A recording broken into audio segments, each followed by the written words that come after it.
Hi everybody, Dan Illman and Mike Beer taking a look at the DRF race of the day for Thursday, August the 19th. It's race number 8 at Belmont at the Big A. Let's take a look at these New York bred fillies and mares going 3/4 of a mile. It's a first level allowance race. 9 entered, and it's a pretty competitive heat, as we can see from our colleague David Aragona's official morning line, with the 7 Better Humor Me, a tepid 3-1 morning line favorite, making her third start of the year. Didn't see a real standout in this field, Dan. It feels like a relatively evenly matched group. I guess in a lot of ways, this race maybe comes down to the first furlong or two, see where these horses all wind up early. It feels like there's a lot of horses who want to be part of this pace. That's a very good point, and Timeform US agrees with your assessment, because we'll take a look at the pace projector and you'll note that red bar, which indicates a fast pace, and it should be quick. The number 8, My Bronx Baby, has been on the lead in all 5 of her dirt starts. The 5, Amazing Dottie, another horse, has been on the lead in the pace call in her last 3 starts, and Flight Control, the 6 before the layoff, showed big speed in both of her outings. This pace should be fast, and maybe it sets up for a horse like the 3 Starry Midnight, who does have the fastest Timeform US late pace rating. Yeah, I'll disagree with the late pace designation over the 3 there. Even if they blaze in front of her, she seems like almost an impossible winner here. Maybe the closer that you want is the 9, Dan. Perhaps the 7. I feel like 7's going to get a good trip here. Maybe the 9's the best closer. The number 1 is Big Hazel, and this one might be rating from off of the pace. She was wired last time out at Saratoga, going 7/8 of a mile. Not sure that was the strongest race in the world. The 3rd place finisher finally broke through that first level condition in her very next start, winning with a 68 buyer. Big Hazel at least has the tactical speed to sort of tuck in behind the leaders and work out a decent trip. I felt that way too. I mean, she's not that easy to endorse in this race, Dan, but there could be a good trip coming for her. And at least she has one race that would give her a real chance here. I mean, that maiden win, it was, last June now, going a mile at Belmont Park. But if she could somehow find a way to run that race back, she can win here. And maybe she gets the right trip. She is 15-1 on the morning line. She was terrible last time. The 2 is First Class Cat, and if you believe the pace might be hot, this might be a closer you could consider. She rallied from off the pace 2 starts back to beat an open condition claiming group, and last time was in a $50,000 starter that produced a horse that came back to run second at that open level with a 71 buyer. Now, she's been away 2 months, and she was listed as a scratch 6 3 weeks ago for Linda Rice. Yeah, I mean, we'll see. She's a 3-time winner. She's not that far off of the top horses in this race as far as figures go. She probably has the right running style for this race. I can see her landing a really good trip in here if the pace gets heated. It's just a question of whether or not she's going to be good enough to handle another step up in class here, Dan. She's won 3 times. They're all in the claiming ranks. So it feels like she's got a little something to prove here, but it's Rice, it's Pratt. She's not that far off these horses. She'll be a fair price.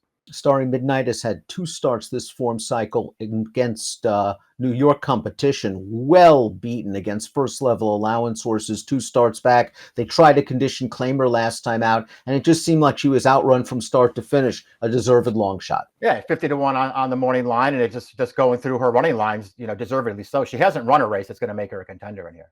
The 4 Fabulous Fox has upside and fantastic connections, going out for Christophe Clement with Dylan Davis taking the mount. I'm still not sure what her best surface is. Is it turf or is it dirt? Her only lifetime win came on turf. She did show speed the one time she raced on dirt this year. That was all the way back in January. I really didn't see an excuse for that race, with the runner-up coming back to win at the state bred maiden special weight level with a 64 buyer. Another horse that likes to be forward, and I'm not sure she's as fast as some of the other speeds. That's kind of what I didn't like about her, Dan. I mean, it is a real question, though, whether that she's actually better on turf than she is on dirt. I mean, I guess we'll find out more about this on Thursday. Her running style, I thought, was the most problematic thing. I actually felt like the very first dirt start of her career, I thought she ran pretty well in that race. That was going 7 furlongs, so she got a little tired, but she was contesting a pretty solid pace that day.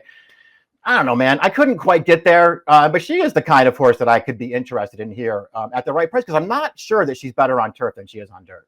The 5 Amazing Dotties made much of her bank up at Finger Lakes against arguably weaker competition, but she was the favorite at Saratoga against similar first level allowance competition last time out. She caught a wet track that day and she was on a pretty fast pace. She had to work hard through a second quarter in 23.08 before tiring. The problem is the pace likely to be fast once again. Yeah, exactly. She's not going to get any breathers here. I mean, I feel like my first inclination was to be really disappointed in the Saratoga race. She had won her first 3 starts this year. The figures suggested she was improved for Chris Engelhardt. And then they come to Saratoga and she's off the board as the favorite with a 59 buy. But when you go back and watch the race, she didn't run terribly in there. She stumbled at the start. She was under pressure on the lead the entire way. She was still there about the 16th pole, and she finally gave it up at the end. But that was not a terrible performance.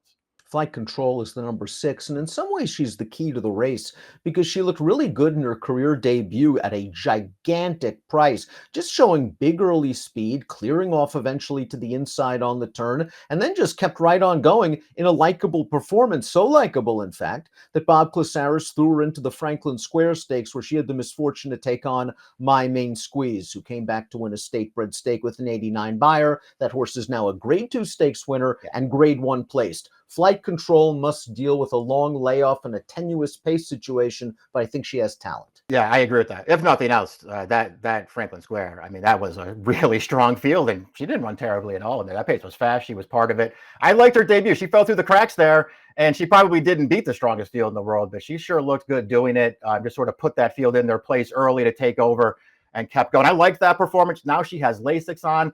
This is the race of the day. You can use the formulator PPs and look up Caceres. Really, really good numbers with horses like this off of long layoffs. Better Humor Me, the number 7, might be racing herself back into top shape. Again, this will be her 3rd start off of a lengthy layoff. And here's her most recent effort, finishing 3rd at Saratoga. This is the race Mike was talking about with Amazing Dottie, who stumbled at the start, made the lead, took pressure. Better Humor Me, though, had kind of an interesting trip, up close, fell back a little bit, and then came with a good run for 2nd. Yeah, I'm struggling to decide how I really feel about this, Dan. I do think she ran okay in here. I thought she overall had a pretty good trip in this race, and she's only 2nd best in here. But it's a good performance, but it's also one where when I watched, I was like, she got beat half a length there. I never thought that she was going to win the race, and she's there at the end.